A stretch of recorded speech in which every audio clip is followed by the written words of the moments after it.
নিজের হাসির পেছনের গল্প কাউকে বলি না, নিজেকে হারিয়ে কখনো কখনো অন্যদের জিততে দেই। আমি যত বেশি অনুভব করি তত বেশি একা হয়ে পড়ি। আমি সবসময় হাসি মুখে থাকি, কিন্তু ভিতরে অন্ধকার লুকিয়ে রাখি। কেউ কখনো বুঝতেও চায় না আমি ভিতরে কতটা ভাঙ্গা। নিজের দুঃখ নিজের মধ্যেই রাখতে শিখেছি। সবাই নিজের মতো, আর আমি শুধু সবার মতো হতে চেষ্টা করি। অনুভূতিগুলো এতটাই গোপন যে কেউই বুঝতে পারে না।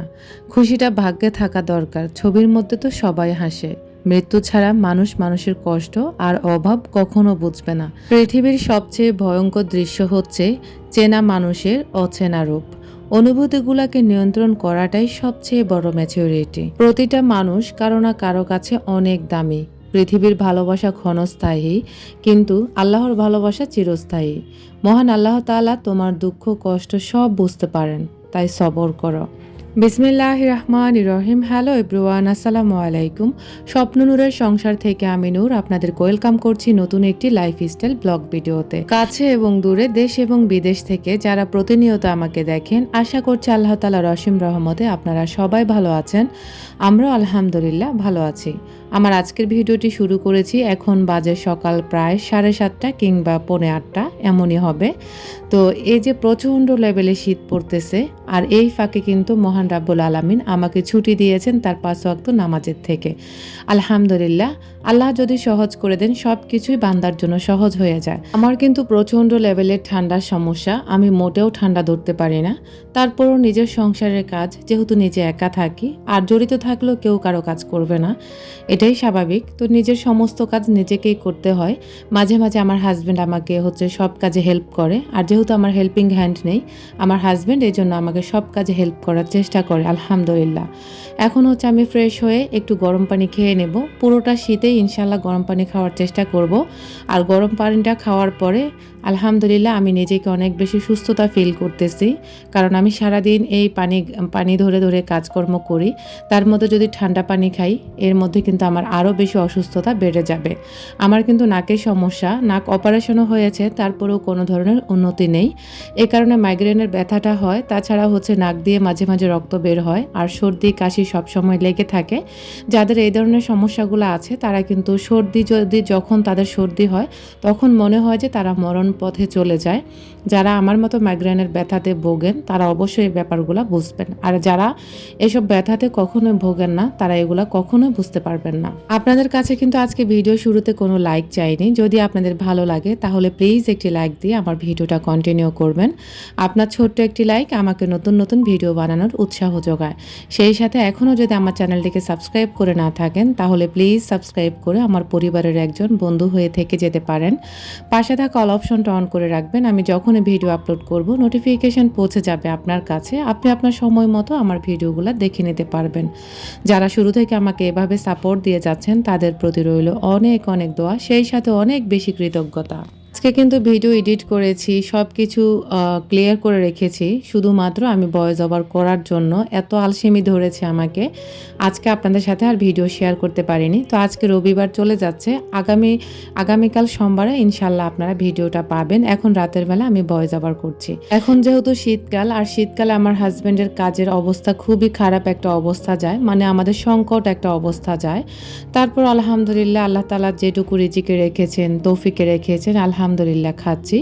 তো বেশ কিছুদিন কিন্তু বাজারের একটু প্রবলেম ছিল। তো এখানে আপনাদের ভাইয়া কিছু টাকা জোগাড় করে আটা, হুইল পাউডার, তারপর সাবান, মানে চলার মতো যেগুলা, মানে সাময়িকভাবে চলতে হবে এরকম নিয়ে এসেছে আর কি। তো আমাদের আসলে বলা যায় প্রায় সময় বাজারে আমাদের এভাবেই করা হয়। আমি আসলে ভাই কারোর মতো শো অফ করতে জানি না, বলা যায় এটাই যে আমি কারোর মতো শো অফ করতে জানি না। আমি রিয়েলিটি দেখাই, বাস্তবতা তুলে ধরি আমার ভিডিওর মাধ্যমে।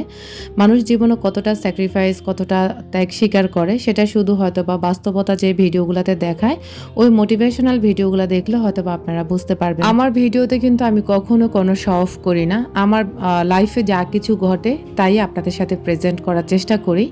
আর আমি মানুষটা যেমন, বা আমার পরিবারটা যেমন, বা আমাদের আর্থিক অবস্থা যেমন, ঠিক তেমনই আপনাদের সাথে শেয়ার করি। এটা অনেকের ভালো লাগে, আবার অনেকে আমাকে ইগনোর করেন, আবার অনেকে অনেক বেশি বিরক্ত হয়ে যান। এখানে আসলে আমার কিছুই করার নেই।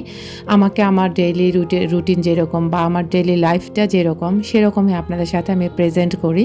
আমি এখানে কখনোই শো অফ করবো না ইনশাল্লাহ। এত বছর আমি শো অফ করিনি আর কখনোই করব না। আমার আল্লাহর রহমতে লাইফস্টাইল যেমন পরিপাটি একটা লাইফস্টাইল আপনারা সবাই বলেন, এই লাইফস্টাইল দিয়ে যদি আমি চালাতে পারতাম, শো অফ করতাম জি। তো তুমি মুখ ডাকছো কেন? শরম লাগতেছে? আর কি লাগতেছে? ভয়? এটা কোনো কথা?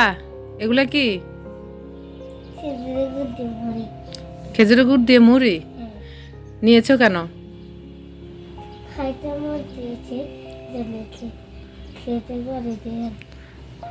খেতে মন চাইছে, এখন আর খেতে পারছো না? আচ্ছা মুখ খোলো, কোনো ভয় নাই, মুখ খোলো। এত ভয়? হ্যাঁ,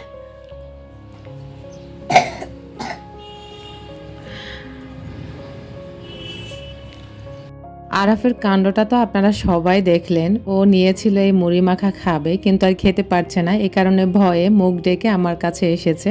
হয়তো আপনারা দেখে এই ভিডিওটুকু অনেকে হাসবেন, যারা আমার আরাফকে অনেক অনেক ভালোবাসেন, অনেক বেশি আদর দেন।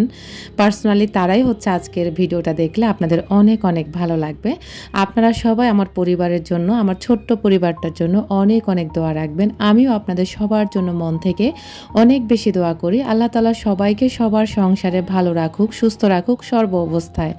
এখন চলুন আপনাদের সাথে আমি দুপুর টাইমের বাজারগুলো শেয়ার করে ফেলি। ওই যে বললাম আমার হাজব্যান্ডের কাজের অবস্থা এখন খুবই সংকট একটা অবস্থায় আমাদের যাচ্ছে। আলহামদুলিল্লাহ যেরকম চলছে যাক, আলহামদুলিল্লাহ, হয়তো বা আল্লাহ পাক আরও ভালো কিছু আমাদের জন্য নিয়ে আসবে। এখানে হচ্ছে আমি আমার বাসায় যেহেতু কোনো মাছ নেই, তো আমি হচ্ছে বললাম যে তাহলে ডিম নিয়ে আসো। তো এখানে 1 ডজন ডিমও নিয়ে এসেছি, সাথে হাফ কেজি টমেটো আর ধনে পাতা। টমেটোর দাম না এবার কিন্তু কোনো রকমেই কমছে না, হাফ কেজি টমেটো 50 টাকা, ভাবা যায়। কিন্তু ডিমের দামটা কমে গেছে। ডিম হচ্ছে 1 ডজন ডিম 100 টাকা দিয়ে পাওয়া যাচ্ছে। এটা শুনে আবার আমার খুব ভালো লেগেছিল। যাই হোক, এখন হচ্ছে আজকে আমি আপনাদের সাথে শেয়ার করব আমার হচ্ছে ডিম বোনাটা। তো আশা করছি পুরো ভিডিও জুড়ে আমার সঙ্গেই থাকবেন। আর এখানে টমেটোগুলো দেখে আমি সত্যি অনেক ভালো লেগেছিল, যেহেতু বাসায় সব সময় টমেটো আনা হয় না। তো এখানে আমি টমেটোগুলো আর ধনিয়া পাতাগুলো ভালো করে ধুয়ে নিয়ে এসেছি। আজকে আপনাদের সাথে বলা যায় সংক্ষেপে কাজবাজ শেয়ার করেছি। আজকে সারাদিন প্রচুর কাজ করেছি বিশ্বাস করেন। আমি এই শীতের ভিতরে কিন্তু প্রতিদিন ঘর মুছতেছি। ঘরটা কিন্তু অবশ্য গরম পানি দিয়ে মুছি, আর হচ্ছে কাপড় চোপড় ধুইতেছি, কিচেনের সমস্ত কাজ করতেছি। তো সব কিছু মিলিয়ে এত বেশি ঠান্ডার ভিতরে যে আল্লাহ আমাকে সুস্থ রেখেছেন বা কাজগুলো করতে পেরেছি, এটা আমি আল্লাহর কাছে অনেক অনেক শুকরিয়া আদায় করি। কারণ এত প্রচণ্ড লেভেলে শীতের ভিতরে কিন্তু আমি কাজ করতে পারি না, যেহেতু আমার ঠান্ডার সমস্যাটা একটু বেশি। আপনারা সবাই মাশাআল্লাহ বলবেন, সেই সাথে আমার জন্য দোয়া করবেন আমি যাতে পুরোটা শীতের মধ্যে সুস্থ থাকি, ভালো থাকি। আমার পরিবারের জন্য হলেও যেন আল্লাহ আমাকে ভালো রাখে, এই দোয়াটুকু আপনারা সবাই আমার জন্য করবেন। নিজের স্বাদ এবং সাধ্যের সবটুকু দিয়ে সংসার করার চেষ্টা করি। অসুস্থ হলেও কিন্তু চেষ্টা করি বাচ্চাদের মুখে খাবার দিতে বা ভালোভাবে তাদেরকে একটু পরিপাটি রাখতে বা সংসারটাকে একটা পরিপাটি রূপ দিতে। গত ভিডিওতে একজন আপু কমেন্ট করেছেন, আপুটা কিন্তু আমার অনেক ভালোবাসার আপু, সবসময় আমার ভিডিও দেখেন। আপু বলেছে অতিরিক্ত পরিষ্কার পরিপাটি থাকা কিন্তু একটা মানসিক রোগ। হ্যাঁ, এটা কিন্তু আমি নিজেও জানি আপু, এটা আমি অনেকবার পড়েছি বিভিন্ন জায়গাতে, যে এটা ডাক্তারদের কথাই এটা, যে অতিরিক্ত পরিপাটি পরিষ্কার পরিচ্ছন্ন থাকাটা কিন্তু এক ধরনের মানসিক রোগ। এটা আসলে মাঝে মাঝে চেষ্টা করি যে আজকে একটু অগোছালো থাকি, যখনই থাকতে যাই তখনই কিন্তু মেজাজ হারিয়ে ফেলি। তো আসলে এটা কার ক্ষেত্রে হয় জানি না, তবে আমার ক্ষেত্রে হয়। তারপরও ওই যে সময়ের সাথে সাথে এবং কি বয়সের সাথে সাথে কিন্তু সব কিছুই পরিবর্তনের দিকে চলে আসতেছে। হয়তো বা ইনশাল্লাহ আগামীতে আরও বেশি পরিবর্তন হবে। তো আমি আগে অনেক প্রচুর বলা যায় পরিপাটি ছিলাম, এখনও আলহামদুলিল্লাহ আছি। তবে যখন অসুস্থ হয়ে পড়ি তখন কিন্তু একদম হচ্ছে সংসারের কোনো কাজে মন থাকে না, একদম বিছানায় পড়ে যায়। তো গত কয়েক মাস কিন্তু আমি অনেক অসুস্থ ছিলাম, আর আজকে প্রায় 2-3 মাস মাশাআল্লাহ অনেকটাই ভালো আছি, সুস্থ আছি আল্লাহ তাআলার রহমতে। আর আমার প্রিয় প্রিয় ভালোবাসার আপু আন্টিদের দোয়ায় আমি এখনও সুস্থ আছি। তো সুস্থ থাকলে কিন্তু আমাকে আর ধরে রাখে কে বা বসায় রাখে কে? আমি কিন্তু মানে সুস্থ থাকলে আমার ইচ্ছা করে না যে আমি বসে বসে খাবো বা বসে থাকবো বা শুয়ে থাকবো, এটা আমি যেখানেই যাই। তবে এখন একটু বাপের বাড়িতে গেলে আলসেমি কাজ করে, যে আমি তো ঢাকাতে অনেক কাজ করি, বাড়িতে গেলে না হয় একটু কমই করি। তবে আমার প্রিয় বোনেরা আমাকে একটু কাজ কমই করতে দেয়। তারপরও আলহামদুলিল্লাহ বলবো, যেটুকু সাধ্যে কুলায় ঠিক ততটুকুই করার চেষ্টা করি। ভাইয়ের বউরাও আছে, আর ভাইয়ের বউরা থাকলে কি হয়েছে, আমাদের কাজও আমরা নিজেরা করি। আমরা কখনো কোথাও গিয়ে বসে খাই না, চেষ্টা করি যে কোথাও গিয়ে কাউকে হেল্প করার, বা যেন যেন আমাকে কেউ বোঝা না মনে করে।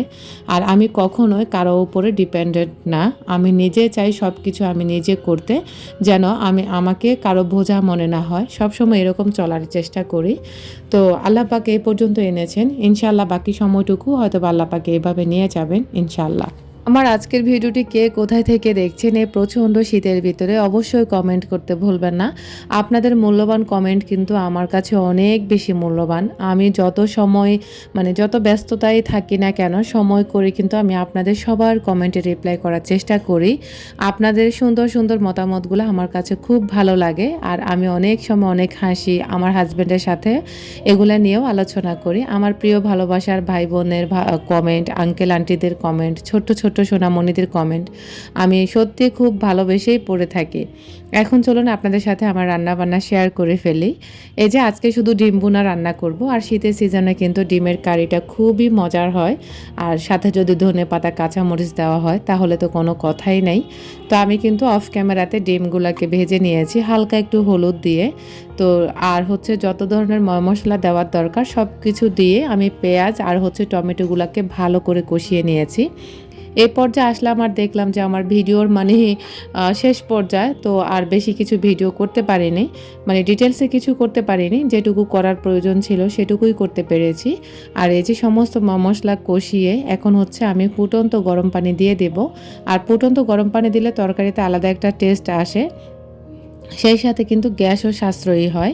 আর আমার একটা গ্যাস কিন্তু অনেক দিন চলে যাচ্ছে মাশাআল্লাহ, কারণ হচ্ছে আমাদের যেহেতু সিম্পল রান্না বান্না, তো যার কারণে বেশি একটা গ্যাস মনে হয় খরচ হচ্ছে না। তবে কতদিন যায় ইনশাল্লাহ আপনাদের সাথে অবশ্যই এই মাসে ব্যবহার করার মানে শেষ হওয়ার পরে ইনশাল্লাহ শেয়ার করব যে আমার একটা গ্যাস কতদিন গিয়েছে।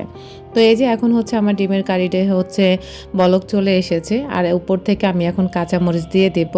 আর ডিমের কারিটা কে কে পছন্দ করেন বা ডিমের ভুনা, তো হয়তো বা কারিটা অনেকে জানেন না, বা অনেকে হচ্ছে ডিম ভুনা নামেই চিনেন। তো ডিম ভুনাটা কার কার পছন্দ, আমি বলবো বিশেষ করে যারা ব্যাচেলর আছে বা ছেলে কিংবা মেয়ে, তাদের অনেক অনেক পছন্দ, কারণ এটা খুব সিম্পল একটা রান্না, খুব সহজ একটা রান্না, সহজে ঝটপট করা যায়, যার কারণে তাদের অনেক বেশি পছন্দের একটা রান্না। আমার নিজেরও পার্সোনালি অনেক বেশি পছন্দের এই রান্নাটা, খুব তাড়াতাড়ি রান্না করা যায় আর খেতেও কিন্তু অনেক বেশি মজার। ভিডিও শেষ পর্যায়ে কিন্তু আমার প্রিয় আঙ্কেল আন্টি এবং আপু ভাইয়াদের উদ্দেশ্যে আবারও রিকোয়েস্ট করব, আমার আজকের ভিডিওর কথা এবং কাজ কোথাও কোনো অংশ যদি আপনার একটু হলেও ভালো লেগে থাকে, তাহলে প্লিজ আপনাদেরকে রিকোয়েস্ট করব আপনার ফ্রেন্ডস অ্যান্ড ফ্যামিলির সাথে আমার ভিডিও লিঙ্কটা শেয়ার করতে ভুলবেন না। সেই সাথে অবশ্যই লাইক এবং কমেন্ট তো করবেন, আর সাবস্ক্রাইব যদি না করে থাকেন তাহলে প্লিজ সাবস্ক্রাইব করে রাখবেন এরকম নিত্য নতুন ভিডিও পাওয়ার জন্য।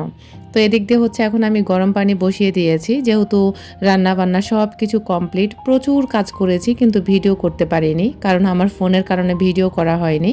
আর দেখা গেছে শীতকালে যত তাড়াতাড়ি কাজ করা যায় তত তাড়াতাড়িই ভালো, কারণ ক্যামেরা অন করে কাজ করাটা অনেক বেশি সময়ের ব্যাপার। এজন্য আজকে ক্যামেরা অন করে আর কোনো কাজ করিনি, শর্টকাট যেগুলো করার ছিল ওগুলাই করে আপনাদের সাথে শেয়ার করেছি। এখন হচ্ছে খাবারের জন্য গরম পানি করে ফ্লাক্সে ভরে রাখবো, আর হচ্ছে কেটল আমি গরম পানি করব, সেটা হচ্ছে ঘর মোছার জন্য, কারণ ঘর না মুছে আমি থাকতে পারি না, এটা আমার একটা বদ অভ্যাস হয়ে গেছে। তো আসলে ওই যে আপু বলেছেন একটা মানসিক রোগ, তো এটা আমি আসলে অ্যাপ্রিসিয়েট করি এই ব্যাপারে। এই মানুষগুলো সত্যি মনে হয় একটু মানসিক রোগ আছে যারা পরিপাটি থাকেন আর কি। তো যাই হোক, আমার মতো কারা কারা পরিপাটি থাকেন এবং কি মানসিক রোগে ভোগেন অবশ্যই কমেন্ট করতে ভুলবেন না।